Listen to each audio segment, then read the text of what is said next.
Mix two মিডিয়ায় তোমাদের প্রত্যেককে স্বাগত। এএনএম জিএনএম 2024-এর ফর্ম ফিল আপ শুরু হয়েছে। তোমরা যারা ফর্ম ফিল আপ এখনও অনলাইন ফর্ম ফিল আপ এখনও শুরু করোনি বা ফর্ম ফিল আপ করোনি, তোমরা অবশ্যই ফর্ম ফিল আপটা করে নেবে।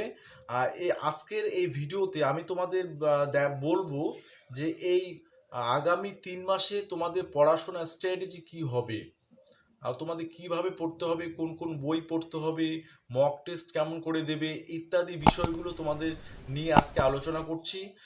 অবশ্যই ফার্স্ট টাইম যারা চ্যানেলটা ভিজিট করছো, নার্সিং রিলেটেড সমস্ত আপডেটের জন্য চ্যানেলটিকে সাবস্ক্রাইব করবে আর ভিডিওটি প্রচুর পরিমাণে শেয়ার করবে। দেখো, তোমাদের ফর্ম ফিল আপ তো চলছে, তো তোমাদের প্রিপারেশান যারা তোমরা বাড়িতে বসে প্রিপারেশান নিচ্ছ, কোনো রকম কোচিংয়ে তোমরা অন্তর্ভুক্ত নও বা কোচিং নিচ্ছ না, তোমাদের ক্ষেত্রে আজকের ভিডিওটা অত্যন্ত উপযোগী হবে বলে আমি মনে করি। কারণ তোমাদের এই আমি যেভাবে বলবো আজকে সেই অনুযায়ী তোমরা যদি চলতে পারো তাহলে তোমাদের কিন্তু 70+ স্কোর হামেশাই তোমরা করতে পারবে বাড়িতে বসে থেকে কোনো রকম কোচিং ছাড়াই। দেখো, ক্যান্ডিডেট তোমরা অনেকেই আছো ফার্স্ট টাইম দিচ্ছ, অর্থাৎ এইচএস জাস্ট এক্সাম দিলে, তোমাদের রেজাল্টও এখন পাবলিশ হয়নি, প্রিপারেশানটা সেরকম এখনও হয়নি, তোমাদের এখনও হাতে সময় রয়েছে 3 থেকে 3.5 মাস। তো এই 3 থেকে 3.5 মাসে তোমাদের স্ট্র্যাটেজি কি হবে, কিভাবে তুমি এগোবে। প্রথমে আমি সাবজেক্ট ওয়াইজ আসি। দেখো, ফার্স্ট কথা, তোমাদের হচ্ছে একটা রুটিন আগে তৈরি করে নেবে। কি রুটিন?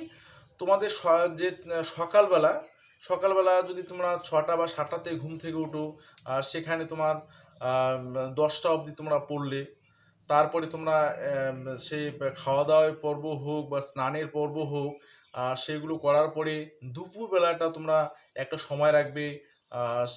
সেই দুপুরবেলাটা রাখার পরে তারপরে বিকেল বা রাতের দিকে একটা সময় রাখবে। মোট রুটিনটা তোমার সুবিধা মতো তুমি করে নেবে প্রথমে, ঠিক আছে? এবার সেই রুটিনের মধ্যে কোন কোন সাবজেক্ট তুমি আগে পড়বে। দেখো, যেহেতু বায়োলজি আর ফিজিক্যাল সায়েন্স এই দুটো বিষয় তোমাদের নার্সিং এন্ট্রান্সে খুবই একটা গুরুত্বপূর্ণ বা এক্স ফ্যাক্টর হতে চলেছে, তো সেক্ষেত্রে তোমাকে বায়োলজি ফিজিক্যাল সায়েন্সের সময়টা বেশি দিতে হবে। বায়োলজির ক্ষেত্রে, ফিজিক্যাল সায়েন্সের ক্ষেত্রে তোমার 9-10 স্ট্যান্ডার্ড যে বইগুলো, 9-10-এর যে বায়োলজি এবং ফিজিক্যাল সায়েন্সের যে বইগুলো, সেগুলো তোমরা কিন্তু ভালো মতো রপ্ত করবে, তোমাদের কনসেপ্টটা ক্লিয়ার করবে। এবার দেখা গেল বাড়িতে বসে একটা চ্যাপ্টার তুমি শুরু করলে বায়োলজি, সেই চ্যাপ্টারে তোমার কিছু কিছু বিষয় অসুবিধা দেখা দিচ্ছে বা তোমার বিষয়টা মাথায় ঢুকছে না, তখন কি করবে? তখন অবশ্যই তোমার দেখো, ইউটিউবে যদি তুমি সার্চ করো, ইউটিউবে প্রচুর চ্যানেল আছে যারা বিভিন্ন ধরনের বিষয় নিয়ে আলোচনা করে, বায়োলজির হোক ফিজিক্যাল সায়েন্সের হোক, ইউটিউবে সার্চ করবে সেই বিষয়টা নিয়ে, প্রচুর ভিডিও পাবে, সেখান থেকে কনসেপ্টটা ক্লিয়ার করে নেবে। ঠিক আছে? এরকম করে কিন্তু পড়াশোনাটা তোমরা যারা কোচিংয়ে ভর্তি হওনি বা কোচিং ছাড়াই তোমরা বাড়িতে প্রিপারেশান নিচ্ছ, তোমাদের ক্ষেত্রে সুবিধা হবে। ঠিক আছে? তারপর ফিজিক্যাল সায়েন্সের সেম ব্যাপার, তোমাদের যে কোথাও অসুবিধা হয় তোমরা অবশ্যই ইউটিউবে সার্চ করে সেই বিষয়টা সম্পর্কে ধারণা ক্লিয়ার করতে পারবে। আর 9-10-এর বইগুলো হচ্ছে তোমাকে খুঁটিয়ে খুঁটিয়ে পড়তে হবে, যে বিষয়টা তোমার ইম্পর্টেন্ট মনে হবে তোমার হচ্ছে অবশ্যই সেই জায়গাটা তোমরা হাইলাইট করে রাখবে, বা পেন্সিল দিয়ে দাগিয়ে রাখবে, কলম দিয়ে দাগিয়ে রাখবে। এইরকমভাবে তোমাদের বায়োলজিক্যাল সায়েন্স এবং ফিজিক্যাল সায়েন্সে কিন্তু পড়তে হবে। তোমরা একটু রিডিং পড়লে, হ্যাঁ একটু রিডিং পড়ে নিলাম, হ্যাঁ যে হয়ে গেল, সেভাবে কিন্তু হবে না, তোমার কনসেপ্টটা ক্লিয়ার রাখতে হবে। সাপোজ বায়োলজির একটা চ্যাপ্টার শুরু করলে, প্রথম চ্যাপ্টারটা, সেই প্রথম চ্যাপ্টারে তোমাদের যে উদ্ভিদের যে বিভিন্ন চলন গমন বিষয়গুলো আলোচনা আছে, হরমোন বিষয়ে আছে, যেমন হরমোন থেকে প্রতি বছর প্রশ্ন আসেই।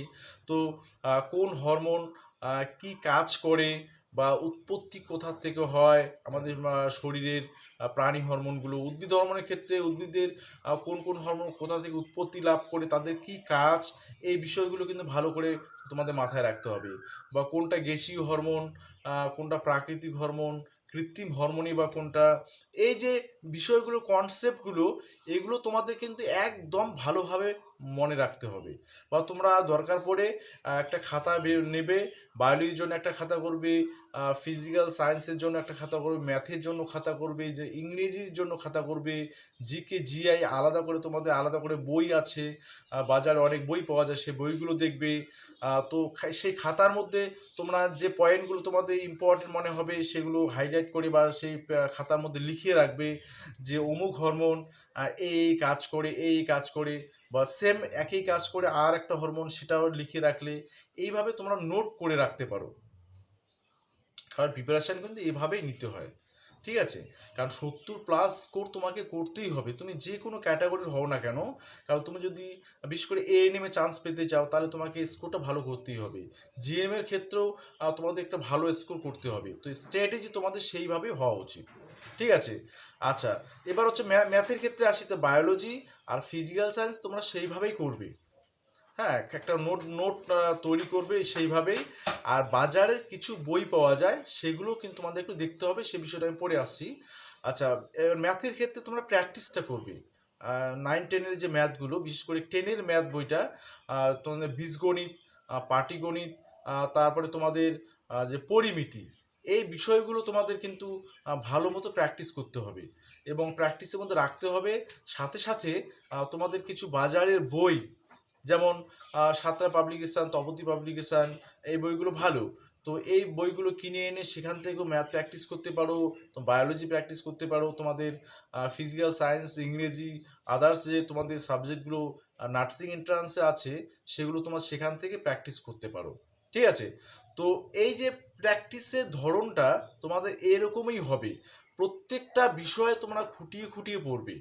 হ্যাঁ, বিশেষ করে তোমাদের জোর দেবে বায়োলজি আর ফিজিক্যাল সায়েন্স, কারণ তোমরা জানো বায়োলজি এবং ফিজিক্যাল সায়েন্স থেকে তোমার সব থেকে বেশি নাম্বার থাকে।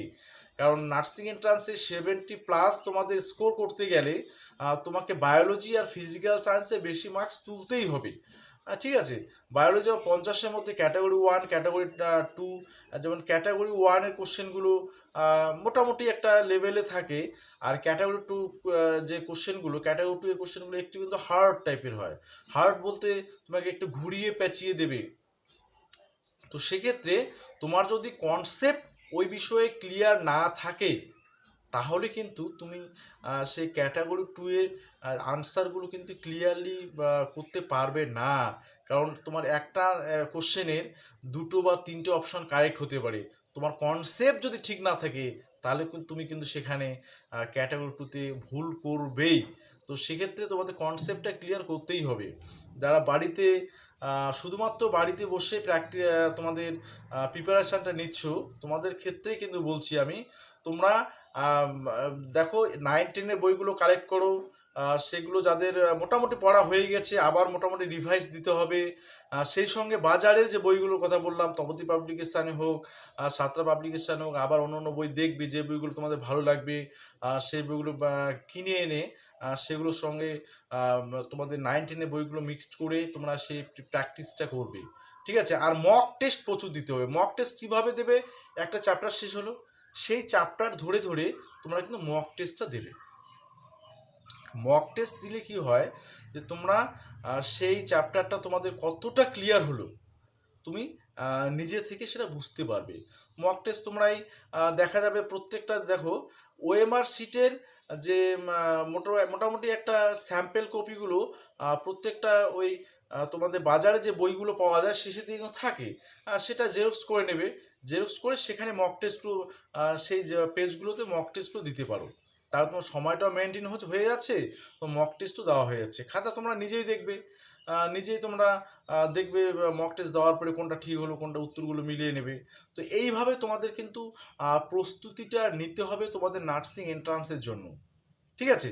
মোটামুটি এরকমভাবে প্রিপারেশান নিলেই তোমরা দেখবে 60-70 স্কোর হামেশাই করতে পারবে, ঠিক আছে? কারণ অনেক ক্যান্ডিডেট এরকম আছে যারা কোচিং নিচ্ছে না, তারা কি করবে, তারা বাড়িতেই এইভাবে প্র্যাকটিস করে এবং আলটিমেট তারা দেখা গেল ভালো একটা স্কোর করে, ভালো জিএমআর করে, সরকারি করে পেয়ে যায়।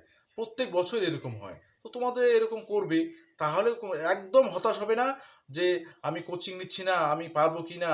আর বাবা, ইউটিউব আছে, ইউটিউবে তোমাদের যে সাবজেক্টটা বা যে বিষয়টা তোমার একটু কঠিন মনে হচ্ছে, ইউটিউবে সার্চ করবে, একদম প্রচুর ভিডিও পেয়ে যাবে, সেখান থেকে তোমার কনসেপ্ট ক্লিয়ার করে নিয়ে নেবে। এইভাবে তোমরা প্র্যাকটিস করো, দেখবে তোমাদের অবশ্যই অবশ্যই ভালো তোমরা একটা স্কোর করতে পারবে, ভালো জিএমআর করতে পারবে, সেই সঙ্গে সরকারি কলেজে তোমরা পেয়ে যাবে। ওকে, তো মোটামুটি এই স্ট্র্যাটেজি অনুযায়ী চলবে।